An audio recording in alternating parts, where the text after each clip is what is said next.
नमस्कार, स्वागत है आपका उत्तराखंड तक पर। उत्तराखंड तक पे एक खास मुहिम चल रही है। आप सभी जानते हैं कि लगातार जो सभी विधानसभा सीटें हैं उनमें जितने विधायक हैं उनसे उत्तराखंड तक की जो टीम है वो बात करती है और एक वादा लेती है कि एक साल के अंदर विधायक जो है वो क्या काम करेंगे। तो इसी कड़ी में आज हमने बात की है टिहरी के विधायक किशोर उपाध्याय से। किशोर उपाध्याय से हमारे संवाददाता कृष्ण गोविंद कंसवाल ने बात की है और जाना है कि अगले एक साल में वो अपने क्षेत्र में कौन सा बड़ा काम करेंगे। तो आमतौर पर जिस तरह के वादे किए जाते हैं विधायकों से वो क्षेत्रीय वादे होते हैं, लेकिन यहाँ पर देखिए क्षेत्र की ही बात हो रही है, लेकिन काफी एक बड़ा वादा किया है, बेरोजगारी पे बात की है किशोर उपाध्याय ने। सुनिए क्या कुछ कहा। मैं इस वक्त टिहरी जिले की टिहरी विधानसभा सीट में मौजूद हूँ और मेरे साथ टिहरी विधायक किशोर उपाध्याय जी मौजूद हैं। किशोर उपाध्याय जी, आपका स्वागत है उत्तराखंड तक पर। जी किशोर जी, 2002 में जब पहली बार चुनाव हुआ था उत्तराखंड का, तो आपको टिहरी की जनता ने विधायक बनाकर यहाँ पर चुना था और उसके बाद 2007 में और अब 2022 में आप पर विश्वास जताया है। तो इन एक साल में क्या कौन से सौगात आप टिहरी की जनता को देने वाले हैं, कौन सी बड़ी सौगात देने वाले हैं? नहीं, कंसवाल जी, आपने बहुत ही अच्छा सवाल पूछा और मैं आपको बहुत बधाई देता हूँ कि आप जागरूक होकर के भविष्य की क्या योजनाएं जो नवनिर्वाचित विधायक हैं उस पर चर्चा कर रहे हैं। 2002 में जब मैं विधायक बना तो उस समय तो आप अगर उस समय का आकलन करेंगे तो आपको दिखाई देगा कि कहीं किसी गांव में सड़क नहीं थी। आज पूरी तरह से अब तक वो सड़कें अभी बन रही हैं जो मैंने उस समय स्वीकृत करवाई थी।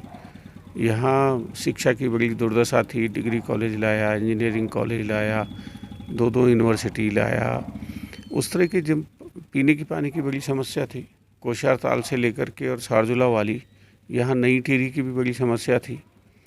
तो सेवा भाव से हम जो कर सकते थे वो किया। अभी दोबारा 10 साल तक मैं यहाँ के राजनीतिक परिदृश्य में नहीं रहा और इस बार मैं बहुत आभारी हूँ यहाँ के मतदाता का, यहाँ की जनता का और विशेषकर नरेंद्र मोदी जी। ये जो विजय है, ये 47 जो सीटें मिली हैं, या तो ये नरेंद्र मोदी जी का करिश्मा है या फिर यहाँ की महिलाओं ने जो आशीर्वाद नरेंद्र मोदी जी और हम लोगों को दिया, उस भाव से हमारी सबसे पहली प्राथमिकता ये होगी कि जो महिलाएं हैं उनके सिर का बोझ कम हो, उनके चेहरे पर जो चिंता की लकीरें हैं वो दूर हो सके और वो बेरोज़गारी सबसे बड़ा मसला है। मुझे सबसे पहले ये करना है कि जो ये 42 स्क्वायर किलोमीटर की झील है उससे यहाँ के जो नौजवान जो बेरोज़गार हैं उनको हाथों को काम मिल सके। अब यहाँ मत्स्य आकेट होता है, वो स्थानीय लोगों को क्यों नहीं मिल सकता है? यहाँ वो सिल्टेशन इतनी बड़ी समस्या है कि ये 5-10 साल के बाद पूरा का पूरा बांध जो है वो गाद से भर जाएगा। तो आप उनकी छोटी छोटी सोसाइटी बना करके, कोई ज़रूरी थोड़ी है कि जो बजरी माफिया है वही यहाँ पर राज करे। तो उनके हाथों को जो है उस भावना से हज़ारों हाथों को काम मिल सकता है। लेकिन जो बड़ी समस्या है, देखो, टिहरी ज़िले पर इस देश का बड़ा भारी भाग्य निर्भर करता है। इस धरती ने गंगा माँ को जन्म दिया है, वो 60 करोड़ लोगों को जीवन देने का काम करती है। आज ही मैं देख रहा हूँ अखबारों में निकला हुआ है कि वहाँ जो है काशी से लेकर के प्रयाग से लेकर के हर जगह जो है वो पानी कम हो गया है। तो हम उस गंगा के पानी को कैसे संरक्षित कर सकते हैं, वो सबसे बड़ी हमारे सामने चुनौती है। तो यहाँ सबसे पहले हमको तो एक तो मेडिकल कॉलेज और अस्पताल बनाना है, उसकी बड़ी भारी समस्या है। शिक्षा के क्षेत्र में जो हम यहाँ हाइड्रो इंजीनियरिंग कॉलेज लाए थे उसको हम NIT है या IIT कैसे बना सकते हैं।